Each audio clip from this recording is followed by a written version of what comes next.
नमस्कार. आपण आज कांदा लसूण मसाला करणार आहोत. त्यासाठी मी 3 प्रकारच्या मिरच्या अंगणामध्ये वाळत घातल्या आहेत. तर ही आहे संकेश्वरी मिरची, मी 1 किलो घेतलेली आहे. ही बारीक पातळ सालीची असते आणि तिखट असते.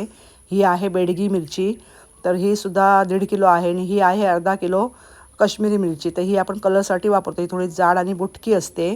तर 3 प्रकारच्या मिरच्या टोटल मी 3 किलो घेतलेल्या आहेत आणि या देठ काढून घेतल्यात, उन्हामध्ये छान वाळवल्या. आणि आता आपण किचनमध्ये जाऊया. तर कांदा लसूण मसाल्यासाठी आपल्याला हे एवढं साहित्य लागणार आहे. तर हे मी अर्धा किलो धने घेतलेले आहेत आणि हा कांदा मी बारीक कापून उन्हामध्ये अगदी कुरकुरीत वाळवलेला आहे. 1 किलो लसूण आहे, हे सुद्धा मी कापून उन्हामध्ये वाळवून घेतलेली आहे. ही पाव किलो बडीशेप आहे, पाव किलो गोडा जिरा आहे, 50 ग्रॅम दगडफूल आहे, 50 ग्रॅम चक्रफूल, 50 ग्रॅम मसाला वेलची, 50 ग्रॅम जायपत्री, 50 ग्रॅम काळं मिरी, 50 ग्रॅम लवंग, 50 ग्रॅम दालचिनी, 50 ग्रॅम शहाजिरे, 50 ग्रॅम तमालपत्र, 50 ग्रॅम रामपत्री आणि हे आहे 30 ग्रॅम. 30 ग्रॅम हे आलं मी सुकून घेतलेलं आहे. नागकेशर 30 ग्रॅम आहे, हळकुंड 30 ग्रॅम आहेत आणि त्रिफळ आहे 30 ग्रॅम. आणि हे मी मीठ घेतलेलं आहे. तर मीठ मी अर्धा किलो वापरणार आहे. यातलं मेथी 10 ग्रॅम, 3 जायफळं आणि हे सुकं खोबरं आपण घेतलं आहे कापून अर्धा किलो.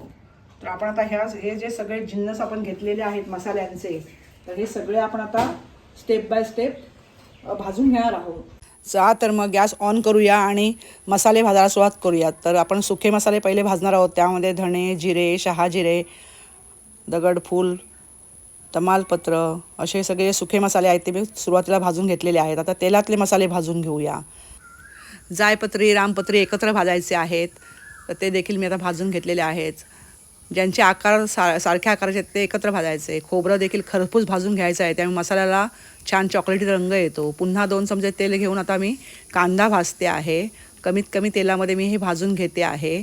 तर कांदा देखील खरपूस भाजला. तर लसूण भाजून घेऊया 2 चमचे तेलामध्ये. अशा पद्धतीने आपण सगळे मसाले भाजले. सगळ्यात शेवटी मेथी आणि खसखस भाजून घेतलेली आहे. खडे मसाले, तेलातले मसाले आणि सुखे मसाले असे वेगवेगळे मी भाजून घेतलेले आहेत. आणि आता सगळ्यात महत्त्वाचा टप्पा म्हणजे मिरच्यांचा टप्पा. अगदी भयानक टप्पा हा भाजण्याचा. इथेच खरी गृहिणींची कसोटी असते आणि इथेच आपल्या नाकाला मिरच्या झोंबायला सुरुवात होते. त्यामुळे हा टप्पा तुम्ही एकदा पार केलात की तुमचा मसाला उत्तमच होणार. चला, मसाला भाजून झाला. आपण आता डंक्यावर घेऊन आलेलो आहोत. तुम्हाला जर असा मसाला करायचा असेल तर आमच्या अनिताज किचन अँड गार्डन या चॅनलवर सविस्तर व्हिडिओ अपलोड केला आहे, तो तुम्ही पाहू शकता. व्हिडिओला एक लाईक नक्की करा. व्हिडिओ पाहण्यासाठी धन्यवाद.